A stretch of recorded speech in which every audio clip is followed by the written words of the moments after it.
So Kevin, I Yeah. heard a lot of students, they sometimes will say, oh, I don't know which job to pursue. My degree doesn't have a clear career path.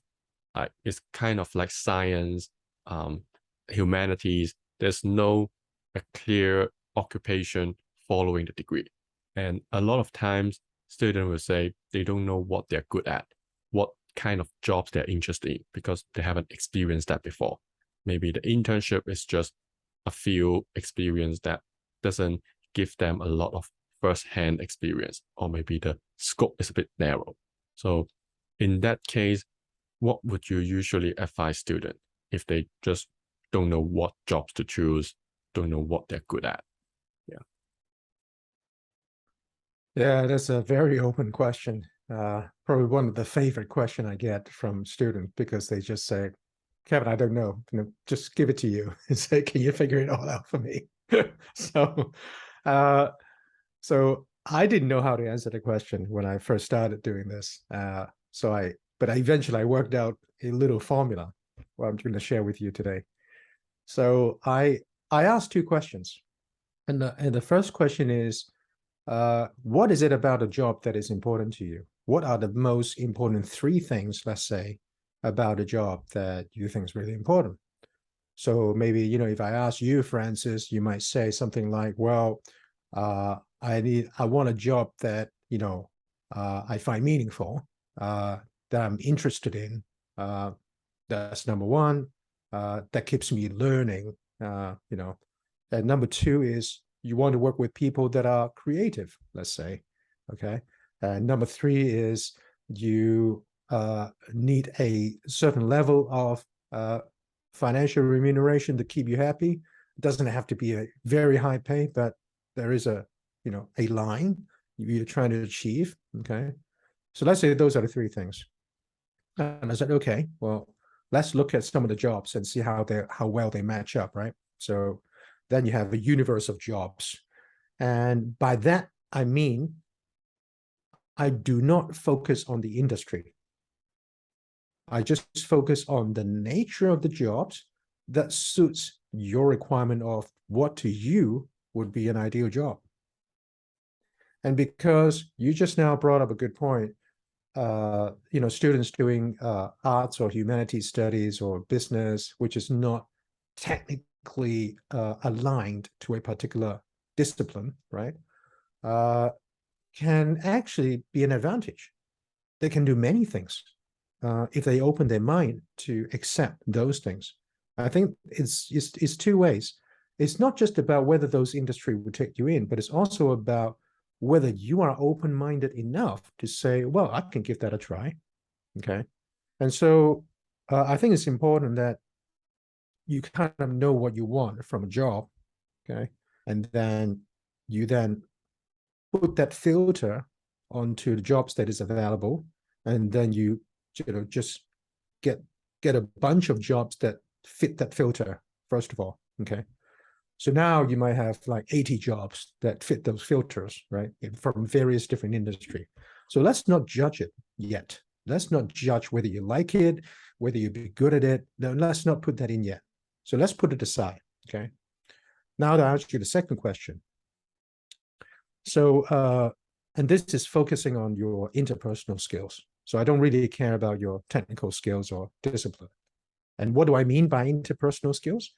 I mean things like communication skills, how well do you express yourself, organization skills, time management skills, problem solving skills, teamwork, analytical skills, ability to work under pressure, those kind of interpersonal soft skills. And I ask you, well, Francis, what do you think you are relatively stronger than the normal person or the average person? Okay. Now, I know we're all Chinese, or some of us are all Asian, and we're brought up to be kind of modest and humble about our own abilities. And so sometimes when we are relatively stronger at something, we don't think we are. Okay. And we end up, a student would end up telling me, well, I'm not strong at anything, Kevin. And I said, okay, well, that's not particularly helpful. in an interview because I'm saying, well, why are you here? Right. So be honest with yourself. And if you don't really know, then go ask your best friends and ask them, seriously and say, look, just tell me the truth. What do you see in me? Because sometimes, other people see in you things that you don't see in yourself because you think that everybody's like you. Doesn't it? Isn't everybody like that? Can't they all do that? Not always. So it would be useful for you to know at least, maybe 2 or 3 things that are particularly that you are better at. For example, I know you a little bit, Francis, and I know that you like to read, for example, right? So if I don't know anything about you, I ask myself, well, what kind of person likes to read? And what kind of behavior would this person uh, exhibit when this person is deep into the act of reading something? Okay. And I know the kind of books that you're reading. Okay. And they're kind of, you know, talking about a lot of interesting theories, technologies, different, projection of thoughts into the future. So I'm looking at this guy and I say, well, he's probably a thoughtful guy. He's probably a reflective kind of guy. He probably likes to ask a lot of questions, but quietly to himself and try to figure things out, trying to triangulate different spots and see how one relate to another, trying to just make sense of something. So he is more likely to be a focused kind of guy. He's more likely to be a patient kind of guy. He's more likely to be a good listener. He's more likely to be an open-minded person. So out of all the things that I said to you, what I think about you, what do you think? Did I get most of it? Or do you think that I just completely get you wrong? I think most of them are correct. Obviously, Right. the context matters, right? In different Right. circumstances, situation, people behave differently. But by and large, I think what you mentioned are correct. Right. So, and that's what I mean by, asking yourself these questions, right? If you don't know, then start remembering, well, what do I like doing the most? And then when I'm doing the thing that I do the most, what kind of behavior do I exhibit? So we just gave you an example that is in reading. What about someone who plays basketball? What kind of behavior does that exhibit? Okay. Probably teamwork, uh, probably, interactions with people, probably communication with people, uh, probably, strategic. Uh, there are so many different things that you can project. And of course, you speak to the person and you validate these things. Okay. And so if you are by yourself, I would say, yeah, grab a friend, have a nice conversation about this, and then have the same conversation with a few friends to see if they all come up consistently. And then you would be more confident about what kind of things are you better than the average person. Okay. Now that let's say you have, let's say, 2 or 3 things out of this. Now I want you to apply these 2 or 3 things back to the list of jobs that you have filtered out before. Look at the job description. Which one of those job description matches your strengths the best? As in, do they need these attributes in their job description?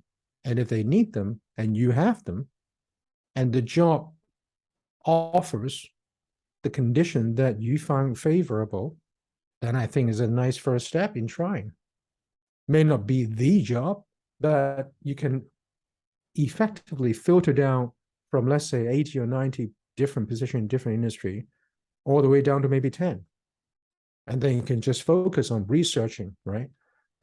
Knowing a lot about the industry, the company, so that when you get to the interview, you are prepared, and then maximize your chance of getting an offer. So Is there a better way to understand the attributes required by certain jobs? Because most of the time we look at the job description on a job posting website. They list the skills and qualification required, but not necessarily the attributes required. So in that case, how do I or how do students get to know different attributes required by different jobs? Most of the time, I look at that, it's just by deduction, right? So you look at the nature of the job. So the job description tells you two things, at least. Your daily responsibility or your main responsibility, and they'll give you a list of those. And then he'll say the successful candidate should possess the following qualities, and there'll be a list of those, okay? So essentially what they're saying is that in order to do your job responsibilities well, these qualities, in our view, would help you the most in getting that done well. Okay, so you may not understand fully what each of the job responsibility pertain to or require because you haven't done the job yet. But just looking at the quality required to get those things done, you get a glimpse of what kind of job it is. For example, a sales job, versus a control kind of a risk management job versus a compliance job. They require different attributes because day to day, what they do is very different. A sales job, maybe, they need to be always on the lookout for new connections with people, talking to client, understanding the story, and then doing a match to see if what you have to offer can actually help this customer, so on and so forth. So communication is important. Your proactiveness in approaching people is important. Your ability to tell a story is important. Your ability to listen is important, so on and so forth. And so you can deduce these things if you think a little bit deeply about it, just by looking at the nature of the job.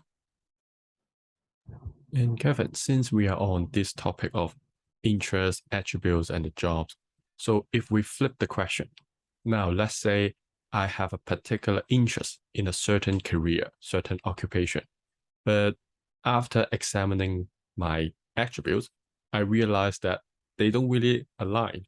So what if there's a job that I'm really interested in? I've always dreamed of doing, but I'm just actually don't possess all those attributes required. So in that case, what should I do? That's an interesting question. It depends on how interested you are, right?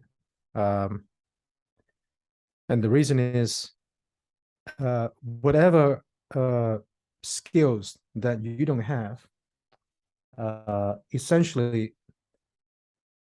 is something that potentially you could acquire.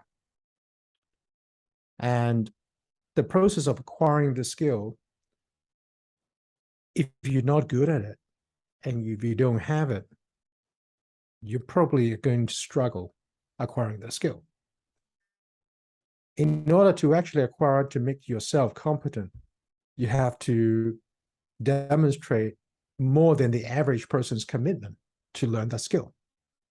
That means more pain, more time, more perseverance. So at what point do you give up, or you never give up? Okay, so it's a test. You say you're interested in this. Well, how interested? If you give up, well, you're not that interested, right? So how much is worth your time, your effort, the pain, the persistence in doing something that you're not naturally gifted to do? And does it happen? Of course it does. It happens. But it's the price to pay. And it's also a test. So my suggestion is take it on. Take it on. Immediately you will know, right? Despite the pain, do you wake up and just keep soldier on and get more? Or did you wake up and just don't want to get out of bed? Well, if you don't want to get out of bed, probably it's not for you. You think you like it, you think you're interested. Maybe you're just falling in love with the romance of wearing a particular uniform, or doing a certain thing, or putting a certain title on your name card, whatever that might be, right? And I'm not judging whether you're right or wrong, or whatever, but there are factors that impact our decisions that doesn't always align with our innermost commitment. And the only way to find out the truth is test it. Get yourself engaged and see how committed you are when the struggle comes. So it sounds like all these are down to knowing yourself, knowing your true passion, true interest, your attributes, your skills. And after that, then you try to align what you have with what the jobs require or demand from the job candidate. And if it is a good alignment, then you can go for it. If it's not, then you also have to maybe ask yourself tough question again. So are you willing to sacrifice to acquire those skills and attributes? If not, maybe you have to consider another job. Is that what is correct? Yeah. I think in the process of you doing all of these things, you will learn a lot about yourself. And by the time it comes to make a decision, you would not be as lost as you are right now. A lot of that would just be natural for you and say, well, I guess it's not for me then, because you've gone through this, you've tested this, you know how it felt. It wasn't really something that you like. So a lot of this question mark that you have right now is because you haven't tried it. You haven't spoken to anyone about it. That's why I have this question mark. In the process of exploration, you're gonna get one question mark after the other. You're gonna get answers for those, and that's why nothing replaces personal experience. So on that, we can move on to the next question. Yeah, thanks, Kevin. All right, thank Yeah. you.